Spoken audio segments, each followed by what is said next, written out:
নমস্কাৰ মই বন্দিতা ৰমনী চাই আছে DY365 ডিজিটেল বিপদত বীৰ লাচিত সেনাৰ নেতা শৃংখল চলিহা আমচুৰ নেতাক বাংলাদেশী আখ্যা দি বিপদত পৰিছে শৃংখল চলিহা ফৌজদাৰী মানহানি গোচৰ আমচুৰ নেতা তথা অধিবক্তা ইমতিয়াজ হুছেইনৰ কামৰূপ জিলা মুখ্য ন্যায়িক দণ্ডাধীশ আদালতত গোচৰ তৰিছে আৰু দেখিবলৈ পোৱা গৈছে এক মন্তব্য কৰিছিলে আৰু তাক লৈ এটা প্ৰতিক্ৰিয়া ইমতিয়াজক মুকলিকৈ যি ভাবুকি দিছিলে বা মন্তব্য কৰিছিলে তাৰ পিছতে এনেদৰে এটা পদক্ষেপ গ্ৰহণ কৰিছে এই মুহূৰ্তৰ এই গুৰুত্বপূৰ্ণ খবৰ বিপদত পৰিল বীৰ লাচিত সেনাৰ নেতা শৃংখল চলিহা আৰু আমচুৰ নেতাক বাংলাদেশী আখ্যা দি বিপদত শৃংখল চলিহা ফৌজদাৰী মানহানি গোচৰ আমচুৰ নেতা তথা অধিবক্তা ইমতিয়াজ হুছেইনৰ আৰু কামৰূপ জিলা মুখ্য ন্যায়িক দণ্ডাধীশ আদালতত গোচৰ ইমতিয়াজৰ আৰু সংবাদ মাধ্যমৰ অনুষ্ঠানত ইমতিয়াজক মুকলিকৈ বাংলাদেশী বুলি কৈছিল শৃংখলে আৰু আমচুৰ কাৰ্যকৰী সভাপতি হৈছে ইমতিয়াজ হুছেইন আৰু তাৰ পিছতে দেখিবলৈ পোৱা গৈছে এই পদক্ষেপ গ্ৰহণ কৰিছে দুই এদিনতে 5 কোটিৰ দেৱানী মানহানিৰ গোচৰো তৰিব ইমতিয়াজে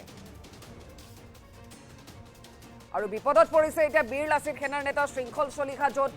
বাংলাদেশী বুলি আখ্যা দিছিলে আৰু আমচুৰ নেতাক আৰু সেই আখ্যা দিয়াৰ পিছতেই বিপদত পৰিছে শৃংখল চলিহা মানহানিৰ গোচৰ তৰাৰ কথা উল্লেখ কৰিছে তাৰ সমান্তৰালকৈ দেখিবলৈ পোৱা গৈছে আৰক্ষীৰ কাষ চাপিছে ফৌজদাৰী মানহানি গোচৰ আমচুৰ নেতা তথা অধিবক্তা ইমতিয়াজ হুছেইনৰ এটা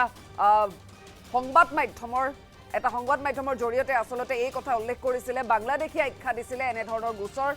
ইমতিয়াজৰ আৰু দেখিবলৈ পোৱা গৈছে এতিয়া সংবাদ মাধ্যমৰ অনুষ্ঠানত ইমতিয়াজক মুকলিকৈ যি বাংলাদেশী বুলি কৈছিল তাক লৈ এতিয়া প্ৰতিক্ৰিয়া প্ৰকাশ কৰিছে যাৰ ফলত এতিয়া বীৰ লাচিত সেনাৰ নেতাগৰাকী বিপদত পৰিছে আমচুৰ কাৰ্যকৰী সভাপতি ইমতিয়াজ হুছেইন আৰু ইমতিয়াজ হুছেইনক বাংলাদেশী আখ্যা দিছিল শৃংখল চলিহাই এনে অভিযোগ ইমতিয়াজ হুছেইনৰ আৰু দুই এদিনতে 5 কোটিৰ দেৱানী মানহানিৰ গোচৰো তৰিব ইমতিয়াজ আৰু এইবাৰ বিপদত পৰিছে সংবাদ মাধ্যমৰ জৰিয়তে ইমতিয়াজ হুছেইনক আমচুৰ কাৰ্যকৰী সভাপতিগৰাকীক শৃংখল চলিহাই কৈছিল বাংলাদেশী আৰু তাক লৈ এতিয়া প্ৰতিক্ৰিয়া আমচুৰ নেতাক বাংলাদেশী আখ্যা দি এতিয়া বিপদত পৰিছে শৃংখল চলিহা য'ত আদালতত গোচৰ তৰিছে আৰু এইখিনিতে আমাৰ ওচৰত মন্তব্য আহি পৰিছে কি কৈছে শুনাব বিচাৰিছোঁ শেহতীয়াকৈ উজনি অসমত যোনবোৰ বিশেষকৈ শিৱসাগৰ জিলাত যোনবোৰ অভিযান চলি আছে কিছু স্বয়ম্ভু নেতাই তেওঁলোকে নিজকে SP বৰ্ডাৰ ইলেকশ্যন অফিচাৰৰ দৰে তেওঁলোকে ভাও ধৰি ঘৰে ঘৰে সোমাই তেওঁলোকে নিজেই আইন হাতত তুলি লোৱা এটা দেখা গৈ আছে এই সংক্ৰান্তত যোৱাকালি দুখনকৈ টক শ্ব'ত মই বহিব লগাত পৰিছিল তাৰে এখন টক শ্ব' এটা ব্যক্তিগত চেনেলত মই গেষ্ট আছিলোঁ তাত বিভিন্ন ৰাজনৈতিক দলৰ গেষ্টৰ উপৰিও উজনি অসমৰে এটা সংগঠনৰ নিজক নেতা হিচাপে পৰিচয় দিয়া নাম কিবা শৃংখল চলিহা তেওঁ আছিল দূৰৰ পৰা তেওঁ ষ্টুডিঅ'ত নাছিল ষ্টুডিঅ'ৰ বাহিৰৰ পৰা তেওঁ জড়িত হৈছিল আৰু সেই ক্ষেত্ৰত যেতিয়া মডাৰেটৰে এংকাৰে আৰম্ভণি কৰে শ্ব'টো আৰম্ভণি কৰাৰ পাছত মোক ক'বলৈ দিয়া হ'ল আৰু মই সম্পূৰ্ণৰূপে শালীনতা বজাই আইনসংগতভাৱে যিখিনি কথা মই ক'ব লাগে আৰু যি হিচাপে আইনৰ বিৰুদ্ধে গৈ ৰুল অফ লক আণ্ডাৰমাইন কৰা হৈছে কনষ্টিটিউচনেল চুপ্ৰিমেচিক তেওঁলোকে আপহেল কৰিবলৈ পৰা নাই জিলা প্ৰশাসনে আৰু যিসকল লোকে আজি নিজক তেওঁলোকে আইন হাতত তুলি লৈ নিজক SP বৰ্ডাৰ বা ইলেকশ্যন অফিচাৰ হিচাপে তেওঁলোকে পৰিচয় দিবলৈ চেষ্টা কৰিছে এনেধৰণৰ বিশৃংখলতা যদি সমাজখনত চলি থাকে তেতিয়াহ'লে দেশৰ সম্পূৰ্ণ আইন ব্যৱস্থাৰ বাবে এইটো ভাবুকি স্বৰূপ এই কথাখিনি কোৱাৰ পাছত তেওঁ কথাখিনি যেতিয়া ক'ব ধৰিলে তেওঁ কোনো কথা নাই বতৰ নাই আইন আমি নামানো দেশ থাকিলে আদেশ নালাগে এনেধৰণৰ কথা ক'লে আৰু তাৰ পাছত হঠাৎ কথা এটা কৈ দিলে যে বাংলাদেশে আমাক আইন শিকাব আহিছে তেতিয়া মই সুধিলোঁ বাংলাদেশী কোন তেওঁ ক'লে তই বাংলাদেশী অপমানসূচক তাৰ পিছত কেইবাবাৰো তেওঁ বাংলাদেশী বুলি মোক অভিহিত কৰিলে এতিয়া কথা হ'ল মই আজি 10 বছৰ ধৰি এইখন গুৱাহাটী উচ্চ ন্যায়ালয়ত মই প্ৰেক্টিচ কৰি আছোঁ আৰু মোৰ নামৰ পিছফালে অকল হুছেইন থকাৰ বাবে নামৰ আগফালে মহম্মদ থকাৰ বাবে মোক বাংলাদেশী হিচাপে অভিহিত কৰি মোক জনমানসক যিখিনি মোক অপমানিত কৰা হৈছে যিখিনি ডিফেম কৰা হৈছে আৰু মোৰ ওপৰত যি এটা ভুৱা অভিযোগ তোলা হৈছে এইটো সম্পূৰ্ণৰূপে বেআইনী আৰু আইনৰ বিৰুদ্ধে হয় এই গোটেই কথাখিনি সেয়েহে আজি মই আইনগতভাৱে আজি চিফ জুডিচিয়েল মেজিষ্ট্ৰেট কামৰূপ মেট্ৰত মই এখন ক্ৰিমিনেল ডিফেমেশ্যন কেছৰ লগতে তাৰ লগত যিখিনি জড়িত ছেকশ্যনছ আছে যে দেশত বা ৰাজ্যত যি এটা এনিমিটি সৃষ্টি কৰিবলৈ চেষ্টা কৰিছে, তেওঁলোকে কমিউনেল টেনশ্যন এটা সৃষ্টি কৰিবলৈ চেষ্টা কৰিছে, এই গোটেইখিনি দফা সংলগ্ন কৰি এটা ক্ৰিমিনেল কেছ এটা মই ইতিমধ্যে ফাইল কৰিছোঁ। আৰু পৰৱৰ্তী সময়ত মই আৰু 1-2 দিনৰ ভিতৰতে মই চিভিল ডিফেমেশ্যন কেছ এটাও ফাইল কৰিম। আৰু তেওঁৰ বিৰুদ্ধে তেওঁ যিখিনি মোক আঘাত কৰিলে, ইনজিয়ৰ কৰিলে, এই ধৰণৰ ষ্টেটমেণ্ট দি কাৰণে ইৰেছপনচিবল ষ্টেটমেণ্ট দি, তাৰ বাবে মই তেওঁৰ বিৰুদ্ধে এটা 5 কোটি টকাৰ এটা মই চিভিল ডিফেমেশ্যন কেছ এটা ৰুজু কৰা এটা সিদ্ধান্ত লৈছোঁ। আজি মই এটা ক্ৰিমিনেল ডিফেমেশ্যন কেছ ৰুজু কৰিছোঁ। চাওক, শেহতীয়াকৈ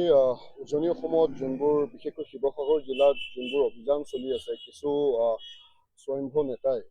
তেওঁলোকে নিজকে SP বৰ্ডাৰ ইলেকশ্যন অফিচাৰৰ দৰে তেওঁলোকে ভাও ধৰি ঘৰে ঘৰে সোমাই তেওঁলোকে নিজেই আইন হাতত তুলি লোৱা এটা দেখা গৈ আছে। এই সংক্ৰান্তত যোৱাকালি দুখনকৈ টক শ্ব'ত মই বহিব লগাত পৰিছিল। তাৰে এখন টক শ্ব' এটা ব্যক্তিগত চেনেলত মই গেষ্ট আছিলোঁ। তাত বিভিন্ন ৰাজনৈতিক দলৰ গেষ্টৰ উপৰিও উজনি অসমৰে এটা সংগঠনৰ নিজক নেতা হিচাপে পৰিচয় দিয়া নাম কিবা শৃংখল চলিহা, তেওঁ আছিল দূৰৰ পৰা, তেওঁ ষ্টুডিঅ'ত নাছিল, ষ্টুডিঅ'ৰ বাহিৰৰ পৰা তেওঁ জড়িত হৈছিল। আৰু সেই ক্ষেত্ৰত যেতিয়া মডাৰেটৰে এংকাৰে আৰম্ভণি কৰে শ্ব'টো আৰম্ভণি কৰাৰ পাছত মোক ক'বলৈ দিয়া হ'ল, আৰু মই সম্পূৰ্ণৰূপে শালীনতা বজাই আইনসংগতভাৱে যিখিনি কথা মই ক'ব লাগে, আৰু যি হিচাপে আইনৰ বিৰুদ্ধে গৈ ৰুল অফ লক আণ্ডাৰমাইন কৰা হৈছে, কনষ্টিটিউচনেল চুপ্ৰিমেচিক তেওঁলোকে আপহেল কৰিবলৈ পৰা নাই জিলা প্ৰশাসনে, আৰু যিসকল লোকে আজি নিজক তেওঁলোকে আইন হাতত তুলি লৈ নিজক SP বৰ্ডাৰ বা ইলেকশ্যন অফিচাৰ হিচাপে তেওঁলোকে পৰিচয় দিবলৈ চেষ্টা কৰিছে। এনেধৰণৰ বিশৃংখলতা যদি সমাজখনত চলি থাকে, তেতিয়াহ'লে দেশৰ সম্পূৰ্ণ আইন ব্যৱস্থাৰ বাবে এইটো ভাবুকি স্বৰূপ। এই কথাখিনি কোৱাৰ পাছত তেওঁ কথাখিনি যেতিয়া ক'ব ধৰিলে, তেওঁ কোনো কথা নাই, বতৰ নাই, আইন আমি নামানো, দেশ থাকিলে আদেশ নালাগে, এনেধৰণৰ কথা ক'লে। আৰু তাৰ পাছত হঠাৎ কথা এটা কৈ দিলে যে বাংলাদেশে আমাক আইন শিকাব আহিছে। তেতিয়া মই সুধিলোঁ বাংলাদেশী কোন? তেওঁ ক'লে তই বাংলাদেশী, অপমানসূচক। তাৰ পিছত কেইবাবাৰো তেওঁ বাংলাদেশী বুলি মোক অভিহিত কৰিলে। এতিয়া কথা হ'ল,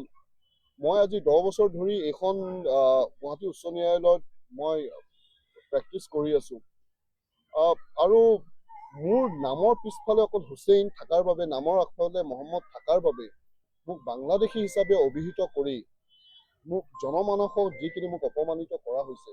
যিখিনি ডিফেম কৰা হৈছে, আৰু মোৰ ওপৰত যি এটা ভুৱা অভিযোগ তোলা হৈছে, এইটো সম্পূৰ্ণৰূপে বেআইনী আৰু আইনৰ বিৰুদ্ধে হয় এই গোটেই কথাখিনি। সেয়েহে আজি মই আইনগতভাৱে আজি চিফ জুডিচিয়েল মেজিষ্ট্ৰেট কামৰূপ মেট্ৰত মই এখন ক্ৰিমিনেল ডিফেমেশ্যন কেছৰ লগতে তাৰ লগত যিখিনি জড়িত ছেকশ্যনছ আছে যে দেশত বা ৰাজ্যত যি এটা এনিমিটি সৃষ্টি কৰিবলৈ চেষ্টা কৰিছে, তেওঁলোকে কমিউনেল টেনশ্যন এটা সৃষ্টি কৰিবলৈ চেষ্টা কৰিছে, এই গোটেইখিনি দফা সংলগ্ন কৰি এটা ক্ৰিমিনেল